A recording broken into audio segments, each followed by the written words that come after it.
You've won a lot of awards. You are actually in the American Speakers Hall of Fame, I believe, which is fantastic for a woman from Australia. What is it that you think is your consistent, or the thing that means that you've actually always been part of our fabric and from a speaking industry perspective? What do you think has given you that ability to stay with us? I think, one, because I have grown up with the idea of contribution, that everyone should volunteer and contribute their gifts and talents to wherever they can. So that's my parents. They volunteered in our schools. They volunteered in all the sports clubs. We just grew up that volunteering was normal, and that out of volunteering you get growth and you meet different people. So that's really reflective of my whole journey, because I have volunteered my gifts my whole life.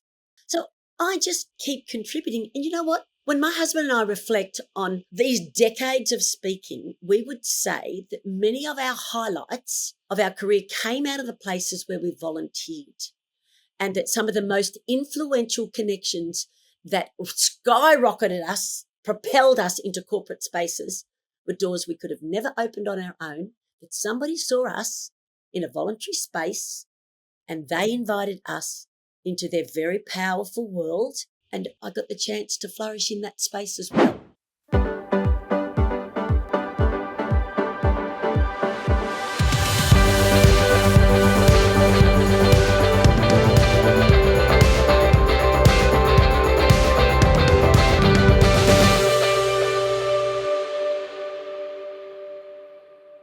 I am about to gift to you one of the greatest conversations I've had in some time. And I know that I do say that nearly every time we record one of these, but this conversation is with Lisa McInnes-Smith, and she is one of my favorite humans in the speaking industry within Australia. What I love with Lisa is she is, in her own words, decades into this journey. She's looking forward to decades more. There are all the accolades. You can find them in her bio. She's in the National Speakers Association of America Hall of Fame. She is a global speaking fellow. She's a certified speaking professional. She is loved around the world. She has built her business around the world. She had several years where about half of her business was in the USA. What you're going to love with Lisa, though, and you will hear in parts of the conversation, we literally forget that we're on air for the podcast. You're going to hear heart and soul and a generosity that is something that we really need as the foundations across this entire industry. So get ready. This is a conversation you're going to love.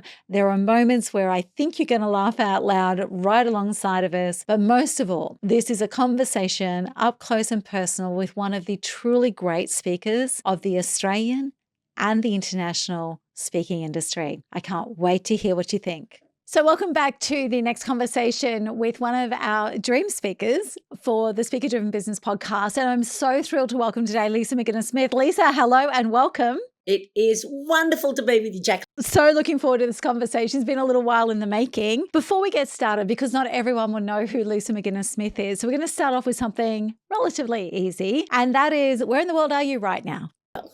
I'm in Melbourne. Are you? Yeah. And well, that's lovely when I'm home, because I'm a speaker and I travel a lot. And I travel with my husband, and I've been speaking for nearly 4 decades, and which is pretty awesome that I started in my 20s. And I was mentored by someone like Zig Ziglar. So some of the American audience will know that I met him when I was 24, and he and his wife just tucked me under his wing and just showed me what the business of speaking entailed. And that was really significant, and the way he lived. And when you walk closely with speakers and you get to know them and you go and stay in their home, you learn really quickly what are their values, how do they do business, what do they do outside of business, what are they like with their family, what's their marriage like all the stuff I want to know. Because I'm into high-performing people. So I'm into help people to shift from where they are to where they believe they should be. And so often people get stuck somewhere along their journey and they stop growing, or they stop moving in the direction that really matters to their values. And so part of my whole speaking success, I think, is because I'm literally helping most people that are in my audiences to shift at least a little bit, to move somewhere towards where they want to be, and to maybe grow themselves, their relationships, not just their business. I actually really love that. One of the mantras we have is your responsibility as a speaker is to take people from where they are now to where you want them to be, to where they never expected to be. And so that, what you just said there sums it up. Okay, we're going to actually derail from the standard questions straight away because Zig Ziglar, I did not know that. So when I first stumbled into, because personal and professional development and hearing people like Zig Ziglar and Jim Rohn on those days on cassettes literally changed my life. I went from being a train wreck to actually believing that something different was possible. So Zig Ziglar was like we didn't have phones then, but he was on my notepads and on my walls and all that sort of stuff. So how did that happen? How did you connect with Zig and how did that grow? This is an awesome interaction that I was helping a gentleman in Melbourne and Brisbane promote the big American speakers coming into Australia. I'm trained as a sports psychologist. I'm into high performance in the sporting world. And so did I love motivational speakers? Yes, I did. So here I am. I'm helping them to get people to come and see these big American names that were very familiar to me because I also listened to cassettes. And my first company was called Cassette Learning Systems. Oh, really, was it? Oh, my goodness. Half the audience won't even know what that means. I love that because there are people in my audiences now that see my books and programs on a table and they go, I grew up on your cassettes. So they've grown up as children on some of my material and then they say things like, are you the walking, talking miracle lady? Which is the title of one of my books for kids. So I just love the fact that cassettes and then CDs and now online. Now all the ways and all the things. So how did you actually meet Zig? Like you're obviously in that team. How did you actually meet him and that connection go? So the very first conference I promoted featured these speakers, Zig Ziglar, Dennis Waitley, Sheila Murray Bethel, Tony Alessandra and one Australian, Alan Peace, and little old me travelled around the country with all these speakers and I still remember we were at a dinner and before we ate, Zig said, would you mind if we gave thanks? And he said, everybody hold hands. And we were in a restaurant and we all held hands and he gave this most beautiful blessing over us, the food, the conference. And I thought, I want to be like you. And I saw something in the man in that social situation. I already loved his message, but I saw the man personally and his wife and the way he spoke about his wife. And it just inspired me that, wow, if this is what speaking is like, I want to be like you. I want to be like you when I grow up. Had speaking crossed your mind before getting involved in the event side of it? Yes. So I'd gone to the promoters to say, how can I become a speaker on your platforms? And they said, well, it would be great if you worked within our organisation to have a look at what the speaking world really looks like, the big public forums. And hence I said yes and started promoting these speakers. And I would go into companies and speak about what the speakers would share and then like sell big groups of tickets. So they might send 30 people or 50 people. And so I had relationships with the companies and I knew the speakers' material because we promoted Jim Rohn and probably every really high profile American you can think of. They came across our circuits and worked with us in the different cities. So I had this fast track into the world of high-level professional speaking. Some were English, but mainly Americans and Australians. And it just opened my eyes to the speaking world. And then for a little while, I thought, well, maybe I'm just happy behind the scenes because I was emceeing and introducing them and I was in their world. I was catching all the joy of the journey. And then one day I said, I need to take this material into the schools in Australia. And I tried to take the American products of Dennis Waitley and Zig Ziglar into the schools and they didn't want anything to do with American products. So I wrote my own program for teenagers. The beginning of the beginning. I love this. So you actually went, okay, you don't like the Americans. So instead of going, there's no market here, you went, I'll write my own. I love that. What gave you the guts to do that? Was there anything specific in that or anything about Lisa McInnes-Smith that we should know that gave you the guts to just go, in your 20s, this is what I'll do? Well, I grew up with parents that went from rags to riches in Tupperware. So I had been surrounded by people that stepped out of their normal, everyday, struggling lives and learnt new skills and succeeded in a business that was selling and also motivating people. So that was my norm. I watched my mother recruit, train and help 400 women become successful. That's what I grew up with. So I knew that anyone could succeed. And I knew that if you give people the right information, they have the choice to make new decisions to be able to change their circumstances.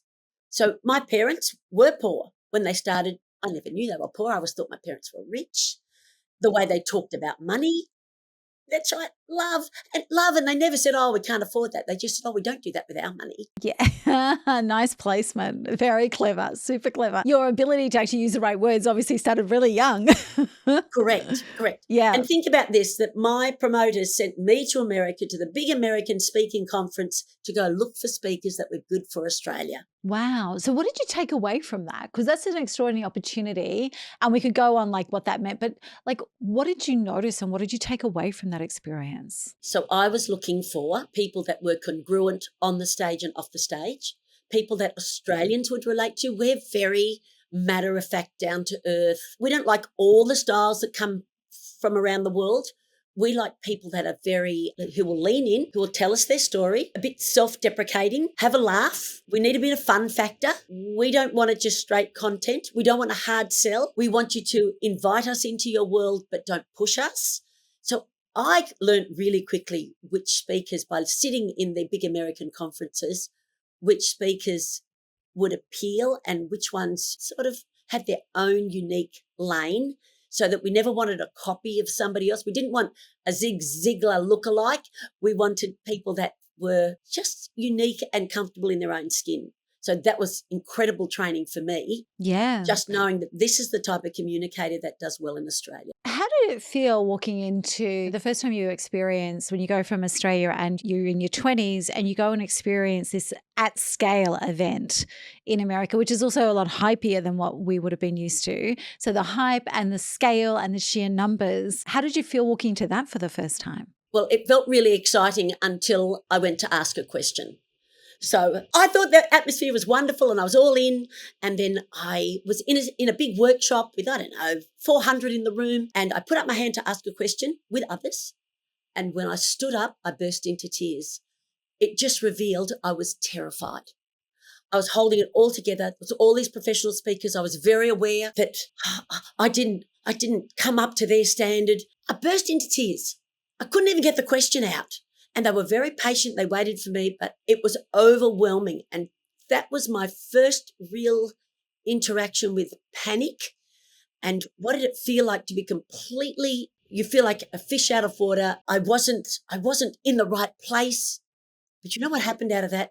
The speakers came to me, and the people, they were so encouraging. They were so helpful. They invited me to come and ask my question later. They literally invited me into their world, and suddenly I realized this was a safe place to make mistakes. It was a safe place to learn. I didn't have to be as talented and equipped as them, which of course I wasn't. And they were very willing to be patient with young speakers, and that made me realize, wow, actually this industry really does practice what they preach. Yeah. How about that one? That was awesome to discover. Yeah, absolutely. So if we tie back a couple of dots already, so you're in the US, you're looking at this, you're learning this, you're discovering it's a safe space, you realize that they don't want American products, you write your first program for teenagers. Where did that take you next? Okay. So I wrote this first program called Why Wasn't I Told? Not to be confused with Where Do I Come From? Yeah. Nice link. Why wasn't it happen? Yeah. Why wasn't I told? Yeah. And I volunteered. I literally just started traveling around to all the country towns in Victoria and started teaching in schools, high schools, in community events, all about goal setting and self-esteem. So that was the book. And what I discovered is that the adults loved it as much as the teenagers. Because I was thinking like 16 to 26, the young adults. And I found the teachers loved it, and the teachers referred me to their spouses who were in businesses, and never really planned that this was my new business. I just happened to write a program that I thought the schools needed. Remember, I'm also a qualified physical education and French teacher, by the by. That came as all part of the package as I was studying sports psych. And they really loved the fact that I was energetic, I was fun, I used lots of props because I'm a teacher. Phys ed, think about it. Yeah. I'm used Everything's to using props. Yeah. Yeah. And there's I'm not a used to single demonstrating. Yeah, not a single activity without a prop and a demonstration, is there? No. So it was sort of a natural affinity in some ways. And some people got a hold of my book that I had written to give away. And then my brother thought the book was pretty good. And he said, I think that with a little effort, and he was the one that helped me travel and promote it and finance the book. Nice. My older brother. Nice. Yeah. Thank you, brother. Exactly. Awesome. And when your older brother says it's pretty good. Yeah, because they're usually your recommendation. harshest critic. Yeah. And he and I were both into personal development in a big way. So he was really my number one fan and supporter. And that allowed me to just practice a lot. I'm traveling, and so I'm speaking a lot. Every country town, everyone wants to put you on their radio station. So I'm doing interviews and speaking. There's nothing better for you as an up-and-coming speaker than to practice. Lots and lots of it. And my slogan for me is, it's all right to do poorly before you do well. I love that. I love that. We've been having a lot of conversations with people in our community about that lately. Like, don't compare your year 1 to someone's year 11 and your first rep to their 1,000th rep, because I think it's really important. I also love the fact that you talked about the fear that you felt when you stood up in that room, because so many people don't get moving and doing the reps because they're afraid of how they're going to look and how they're going to be. When that experience, like, yes, you realized that it was okay to make a mistake, but did it also give you confidence from a really different perspective? Like, it was okay to go out there and try new things and be in new spaces because you had experience? You actually had a bit more conviction about going to places you didn't already know? Yes, I think so. And also the fact that people were so nice to me when I was in the struggle stage that I realized there was a safe place to grow. And those speakers that connected with me, this young woman that they didn't know I was there seeking speakers, I didn't know anything about why I was there, they became friends, and they also then continued to have a massive influence on my ongoing future career. A woman by the name of Naomi Rhodey, who was, I didn't know, one of the former presidents of the American Speaking Association, had values that were very similar to Zig's. And so I obviously just lent in to her wisdom, and I watched a female role model that was very important to me. I had a female. I was like, oh, because a lot of them, there was lots of blokes. We were mainly promoting men in Australia. And so having a female was fantastic. And of course, I really would have wanted them to come to Australia, because what happens? We warm to people that connect to us, and we will go into bat for people that connect to us. And so I could feel that she'd gone into bat for me and to help me settle in and to do well while I was in the US in my role, and a lifelong friendship, which continued to influence the expectation I had of myself to grow. Yeah, I really love so much about this. Lisa, when it came to, you did the book and you went and did speaking in country towns, you did the circuit, so to speak, and the radio. Where did that actually shift gears to you realizing I'm a speaker? Yeah. I'm going to say because an organisation by the name of Amway, if you've ever heard of that, so they bought my first book, which is pretty funny because my parents were in Tupperware and you would have seen them because competition. So I heard about Amway but didn't really know about it. And I'm young, and they bought 5,000 copies. Because Wow. somebody in the Amway business sent my program, book and cassettes, to the head office, and they went, this is completely in line with the way we grow people. And they put it into their catalogue. And therefore, they started asking me to speak. So I started speaking in business because I'm volunteering and speaking in the schools, but they're putting me into their business world, and they've got really big businesses. And I remember speaking to 6,000 people in the entertainment centre in Melbourne, and I was way out of my depth. Like, that little voice in my head was going, what are you doing? Are you doing here? You shouldn't be here. You're not ready for this. Yeah. But somebody had invited me, knew I was a newbie, gave me a shot. And I tend to put in a lot of effort when I'm under pressure. Yeah. So the reason why I smiled and said I definitely know Amway is my whole journey into professional development and personal development started at an MY event. And it was my boyfriend at the time. I was in my early 20s. He was quite successful. He was what they call a silver. You probably know what that is. Many people listening will know. And so he dragged me to a rally, which was at the Gold Coast. And Janine Shepherd was the speaker at that one. And this is like 2 years ago now, I think. And that was the first time. And I ran to the back of the room to buy a book, not because I was hyped, but I didn't realize that she would have enough books for everyone to buy, kind of thing. So it was my first experience of personal development, professional development. It was my first experience of an actual keynote speaker, which Janine had just broken into it at that stage. And it was my first experience of actually believing in something so much that I ran to the back of the room and paid $20 for a book, not for a bottle of wine, but for a book. And that actually, and I had the opportunity to share that with Janine a couple of years ago at one of our conferences, but that actually started me getting back on the rails, so to speak. And so my entire journey started through one of those events with someone like you speaking at the front of the room. And we both know Janine. Yes, and I love Janine, and also spoke alongside Janine at conferences. And I have hundreds of those stories because I was one of those speakers doing all those firsts for people. I was their first speaker at an event they'd seen. And not only that, because I'm a woman of faith, they often would ask me to also speak if they had a Sunday service. So I would tell my private behind the scenes story of my own personal struggles and the transformation point in my life. So I also then connected to people at a very deep level because we're all seeking for what is really of most importance to us. And so it was at a critical stage in my life that I'm sharing so openly the struggles of my life. And I guess that's the other part that has influenced my speaking, that I learned not to be a fake. I learned not to pretend that I had everything together. I learned to share stories without ever trying to process my problems on stage. Like no therapy from stage. No therapy from stage. But like when I'd made some progress and I'd learned something that was gold for me, then I shared it. And I wasn't afraid because in the faith environment, they encourage you to be just open and sincere and share what you can, and we take people as they come. Yeah. And I love this. I want to come back to this intersection and collision of faith and speaking and your work. I want to go first of all to the professional side. Your career, though, it actually went quite quickly and you've had some incredible experiences around the world. You've won a lot of awards.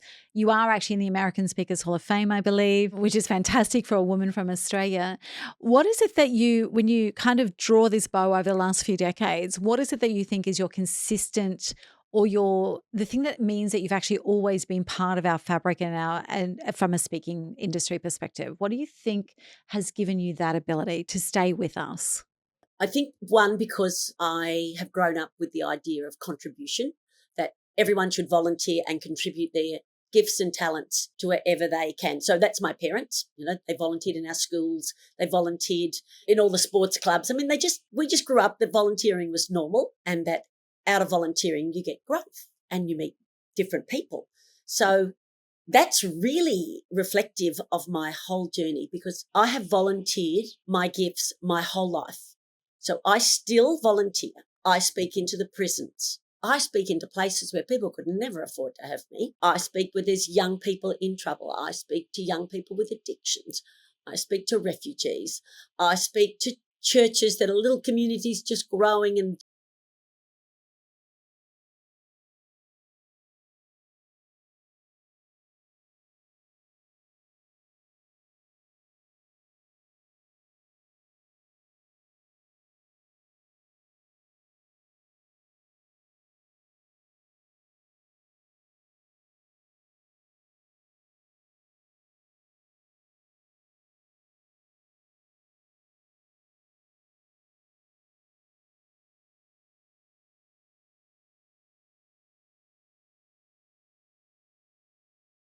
Yeah.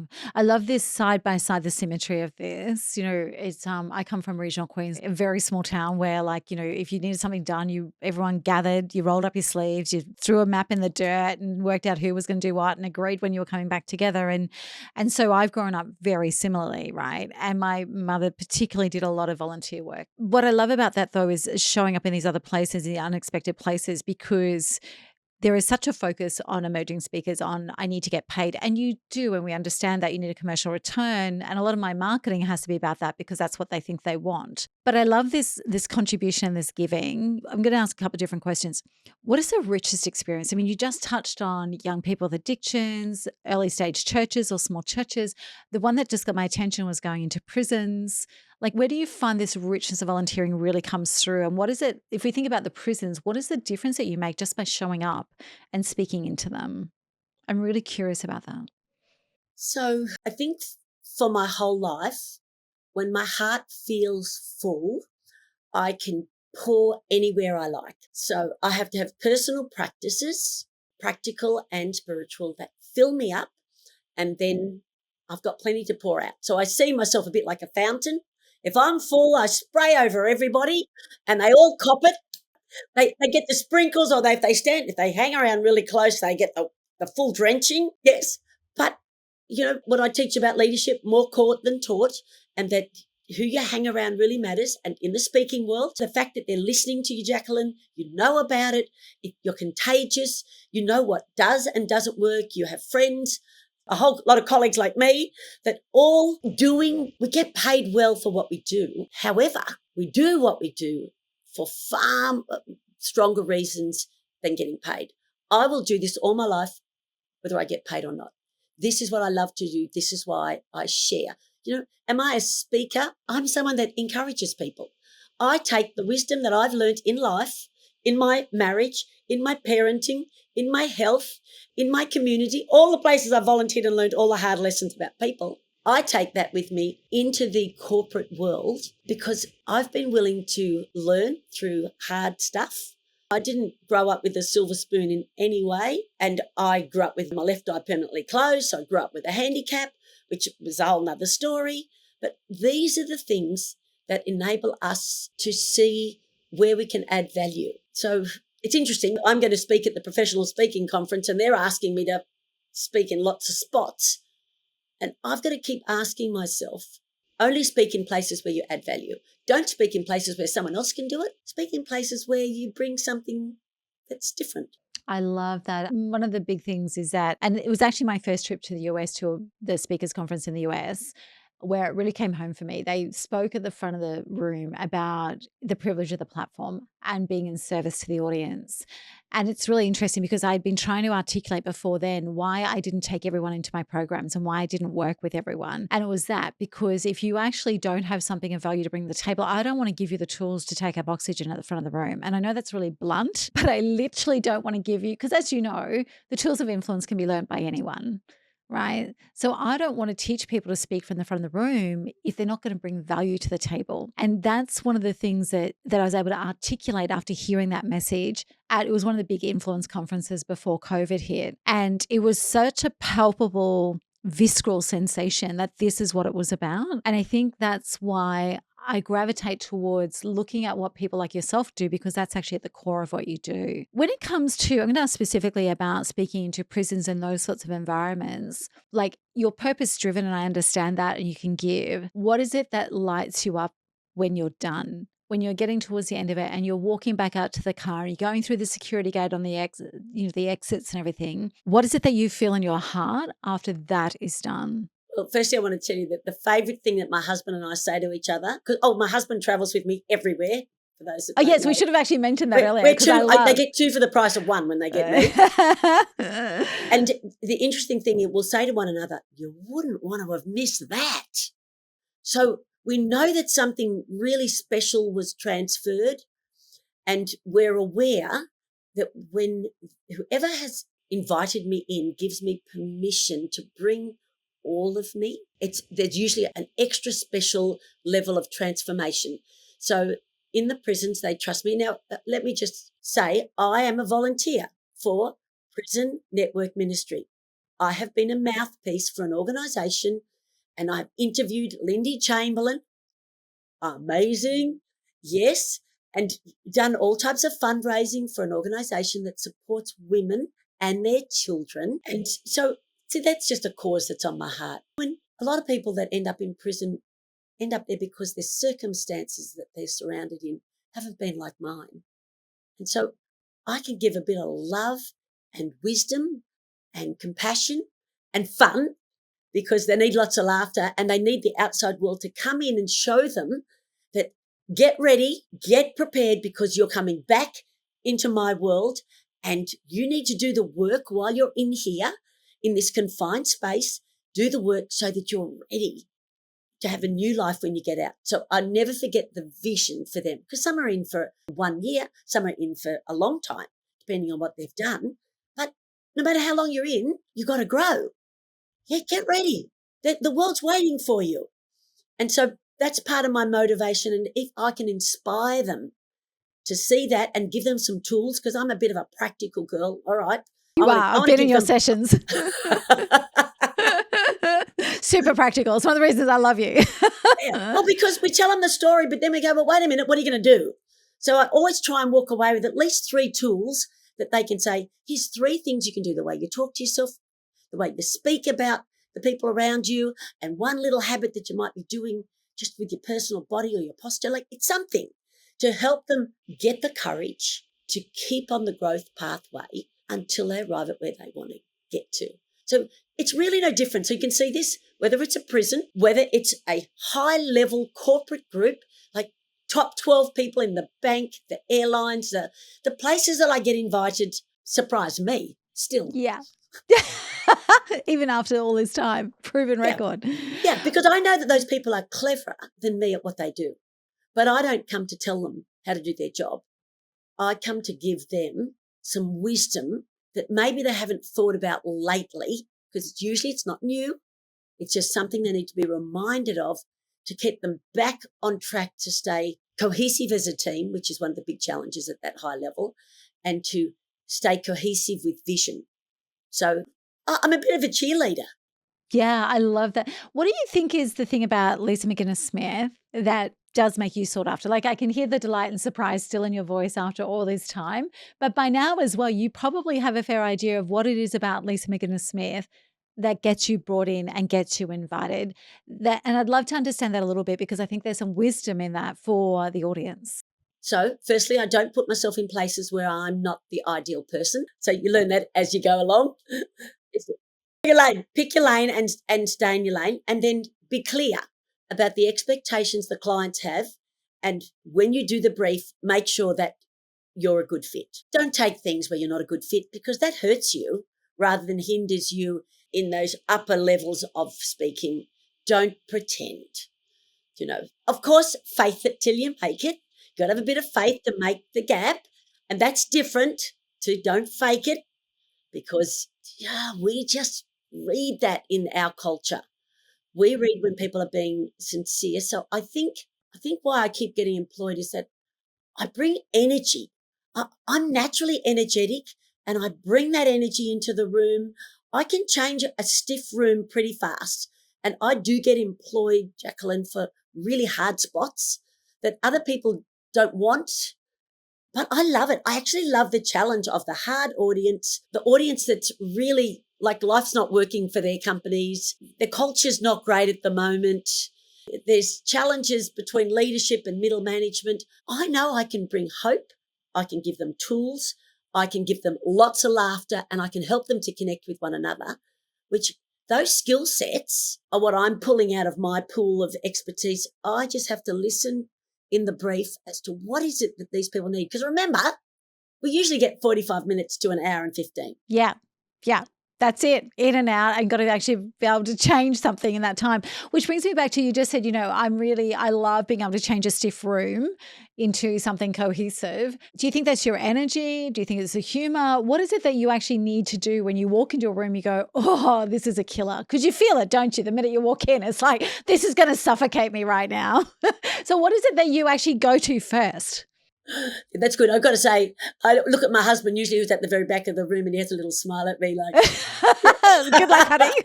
Yeah, that's important. So just notice that. I have somebody in my court in the room always. So I think this is a secret sauce. This is a superpower. I have somebody that's watching the room, watching the lights, watching the sound, fixing stuff even as I'm speaking if necessary, and signaling to me if I've gone down a little rabbit warren. It's like, come back. He can give me little signals. He knows my messages so well that he's for me, and he can see when maybe I'm just starting to struggle or just starting to buy into the energy of the room, and knows how to remind me to use my tools in my toolkit.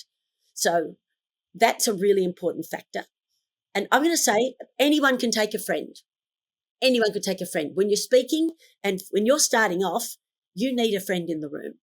And also it's a very good practice when you travel interstate to have somebody that's with you that you can debrief with afterwards. You can have a laugh. You don't go back to your hotel room and go, oh, poor me. Or have that adrenaline crash when you're knocked out of the park and there's nowhere for it to go.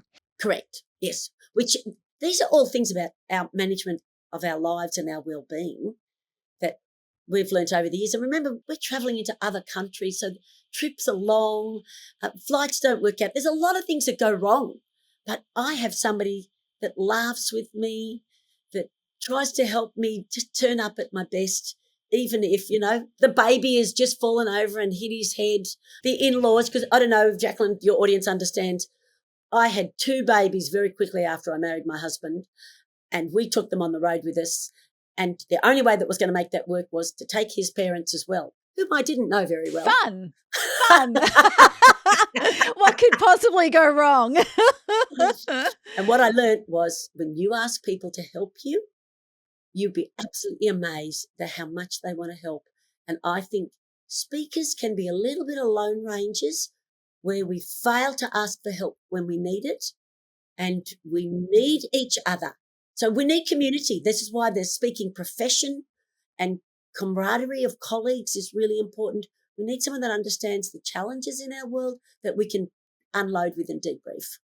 Yeah, and I think that's one of the contrasts that people aren't really aware of before they start is that when you're on, and you're in these great big events and these incredible rooms. But in between, you might be flying solo if we don't have a husband like Lisa does. Flying solo, you're flying internationally, flights get missed, hire cars get mislaid, like weather happens. Like it is quite a lonely existence in between those moments of contact and crowds. So for those that don't have the fortune to have their husband or their friend traveling with them, what would be your advice for them on how to handle that? Because that is one of the things I see really pull people apart in that first few years, because they don't expect and they don't understand that that's coming their way. So if they can't travel with someone, what's your advice to them? Yeah. So make friends. Make friends wherever you go. So we were in America a lot. We probably spoke for 15 years, 3 months of the year. So we made friends and we stayed with friends. And when I'm interstate, so before I had Colin, because I was speaking for probably 5 years before that, is that I would phone a friend and meet somebody while I was interstate. So I had a normal part of life, and don't get too caught up in you're the speaker. This is really dangerous. This is dangerous thinking. You're a cog. You're a cog in a very big wheel, and you're a tiny piece of it. And you've got to remember that you're a piece and you're a link between what happened before you, what happens after you. I show up early. I stay late. I've done the long hours when some of my colleagues have just flown in, flown out. But I am relational by nature. I'm not an introvert. I literally do want to hear what people thought, and I do want to get feedback so I can get better. Yeah. Do you think too many people, and this is a generalization, I know that, but I feel as though some of what holds people back from where they could be, whatever stage, like I'm not just talking emerging, I'm talking people that are actually not at their potential. Do you think there's too much holding back? Do you think there's too much a fear around feedback? I'm noticing there's a resistance to feedback. It's like seen as a critique rather than, okay, tell me what I can do better next time. Do you see that growing, and do you feel like that's actually what's holding most people back? Yeah, well, I see that there's a generation coming through, and sometimes, I won't say which one, is that they don't want the feedback. They want to think that they've done a great job. It's like, wait a minute, your meal ticket is in listening to the speaker. So I'm going to give you an example. I have just done a tour with a company, and I did 700 people at Marvel Stadium, so nice big group in Melbourne, and then I was going to Sydney and Darwin. Yep. And I did my first presentation and I asked them for feedback and they told me what they thought I could improve. And I said, great. And I immediately thought of ways I could incorporate what they said.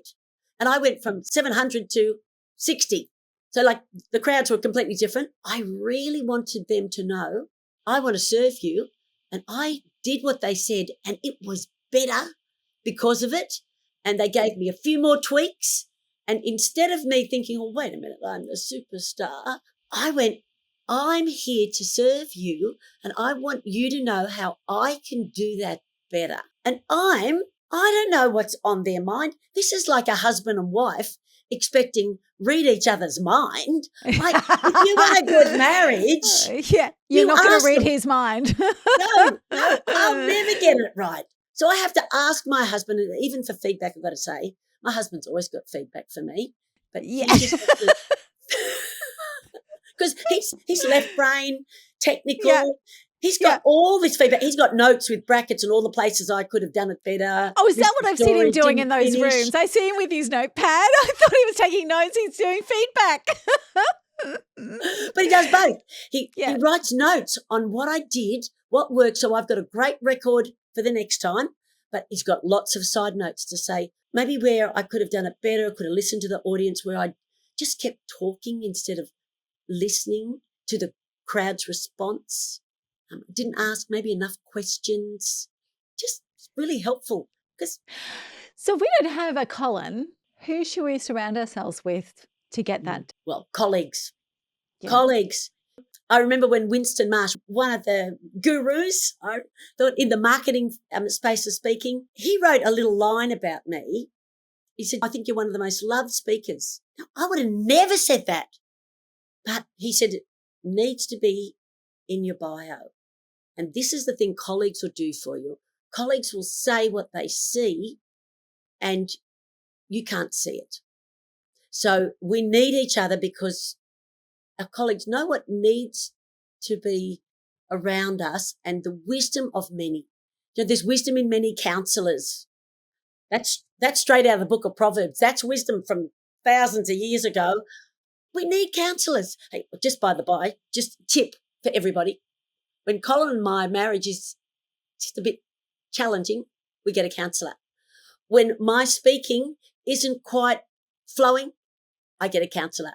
When I feel that my well-being is challenged, I get a counsellor. I just want to say to everybody, I have learnt, do not be on a rock all on your own. Ask for help. Pay for their experts. I want people to pay for my expertise and I am very quick to pay for other people's expertise. I'm so grateful. I think I'm so grateful that you said that because so many people are almost trying to bootstrap their future careers as a speaker. And it's like, actually, if you want access, like we do a lot for free, as you know, we give a lot away, but actually I'm always looking for people to invest in. I'm always looking for conferences to go to, for bigger stages to look at. And that's that investment piece. And I think, you can bootstrap and free it to a point. But if you actually want to go to that next level, you've got to actually short circuit it with people who know what they're doing. And that, as you said, it's not just this craft of speaking, it's your well-being. Like we, as speakers, you have to be well-oiled machines. Like your background in sports psychology is actually, I think, one of your biggest advantages because you're an athlete in a different domain. Would you agree? I would agree. And all of us want to be high performers, whether it's in sport or our marriage or our parenting, or we particularly want to be high performers as parents. Yeah, absolutely. Although I think I failed that one. I've got high performance kids, but I don't think I was a high performance parent. Well, I don't think anyone's kids think you're a high performance parent. No. I think your kids see all your failures, all your foibles. I think parenting reveals all your mistakes. Like, hey, if you can't be real about parenting and get a bit of feedback, which most people can't, it's a great testing ground. Yeah, it is a very good testing ground. It's even better than marriage as far as being a testing ground. Lisa, with all these international experiences, and I know this is a really hard question, is there any of those experiences that are really close to your heart? Yes. Yes, because something happens on the stage sometimes that blows you away. And you can't make it happen and you can just put the ingredients in place and see if the audience is ready for what you're doing. So there was a big American event that I was invited to, and someone had remembered me from years before in the States and invited me over to this event. And I said to them, when I heard what they wanted, and there was thousands of people, like all the American audiences have been massive. And I said, do you think I could use hula hoops on the stage? And they just said, go for your life. And so I'm a professional speaker, so if I'm going to use hula hoops, it better be purposeful. It better have a point. And it better work. My hips won't do that, so good on you. But every now and again, I'd use activities that the audience responds to with such power that the people are all standing and cheering, and it's not for me. It's for their own people that are on the stage, learning a skill, showing what fear looks like and showing what it looks like to overcome fear, which is one of the things that I'm teaching. And there's nothing like a demonstration of someone changing in front of you. That's completely different from giving the theory of how to do it. So that is, I think, probably one of the things that other people remember about me and ask me to do again, is that I take risks. I do things with the audience that you don't usually tell the organizer exactly what I'm going to do, because they would think, oh, that's not going to work. But they trust me. Yes, their own fear comes up. And then they see it work and they go, oh, my goodness, that was amazing. And can we do that in every state in the country? Yeah. So ask for forgiveness, not for permission. Yes. So there's a bit of that. And so the uniqueness is sometimes using tools and props that are unique to my physical education background. So it's congruent with me. It's not random. And I'm very good at coaching on stage. So, because I coach. Yeah. And that's exactly what we're doing. I could talk all day for this podcast episode. We'll have to wrap it up in a moment. But one of the things, and I really could talk all day, and I'm so grateful I'm seeing you in 2 days. One of the things that you just touched on there as well, like with your career, you've got into some incredible spaces, from the churches to the corporate boardrooms, Australia, America, around the world.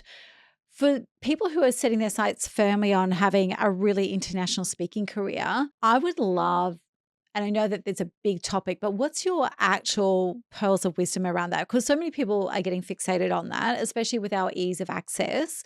But what do people need to understand about doing that?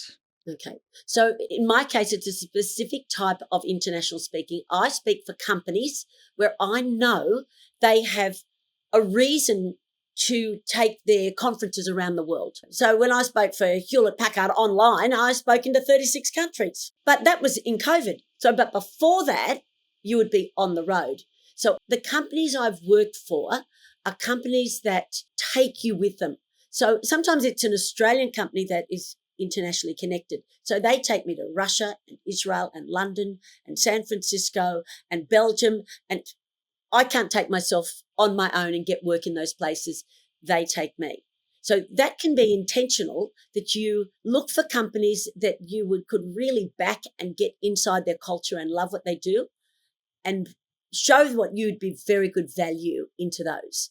So that's different to going into Asia. A speaking bureau would maybe book me into Singtel in Singapore. That comes through a bureau. So bureaus can take you overseas for one-offs, but I wasn't looking for one-offs.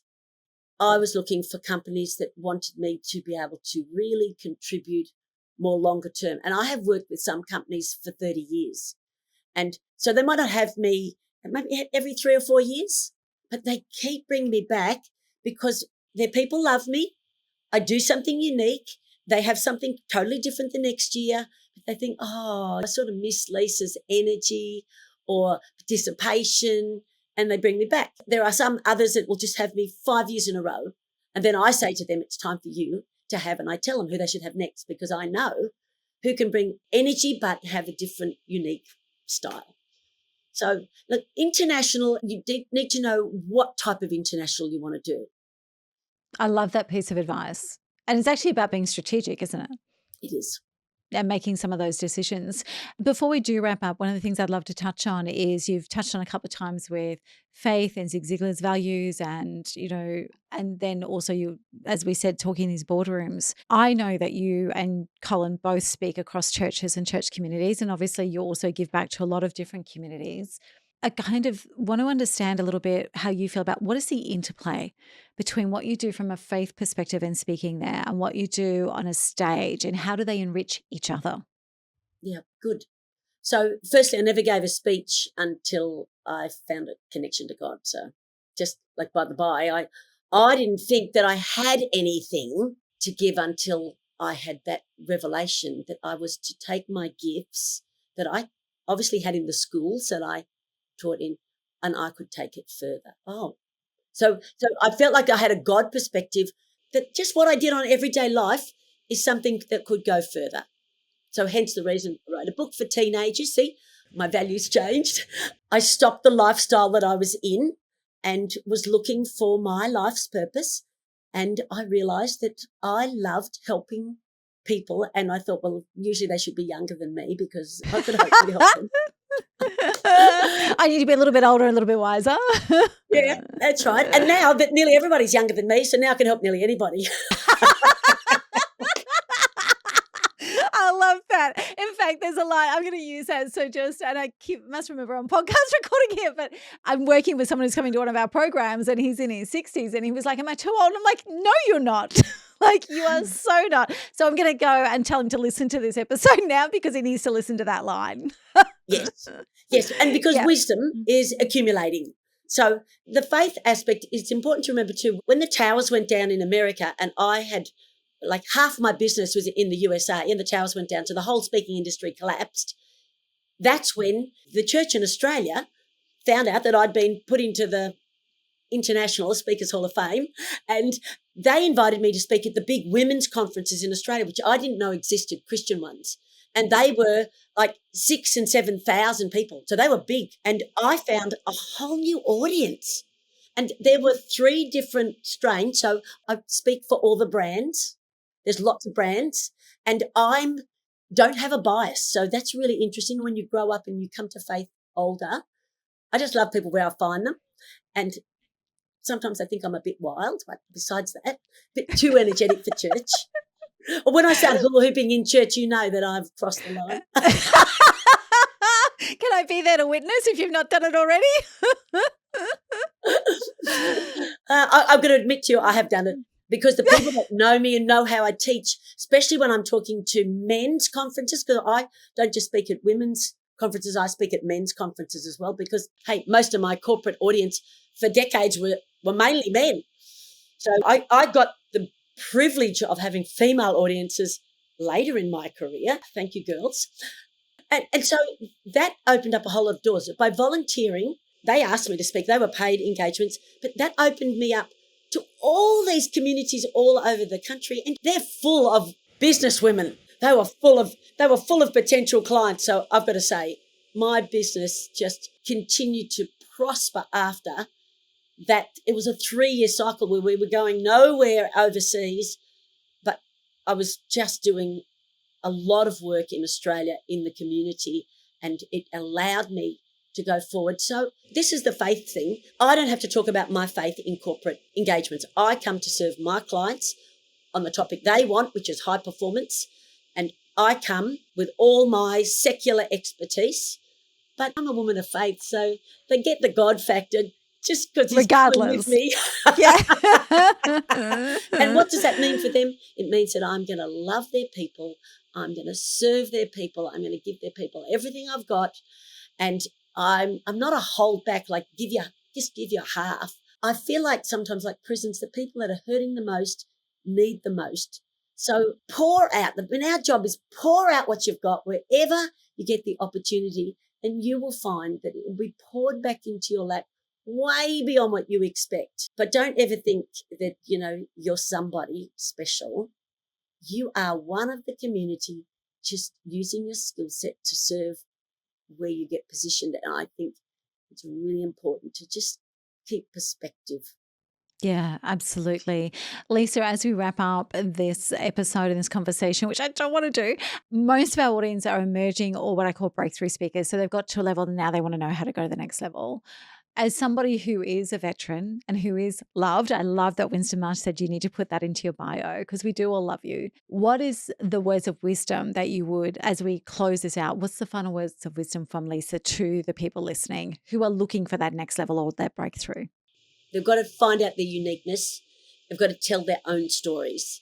And you do need to work very hard on the stories that you tell, because a good story can be the door opener. During COVID, I did a storytelling program, and it made me realise I know 5 to 7 different ways to start a story that grabs attention. And I thought, oh, that's really interesting.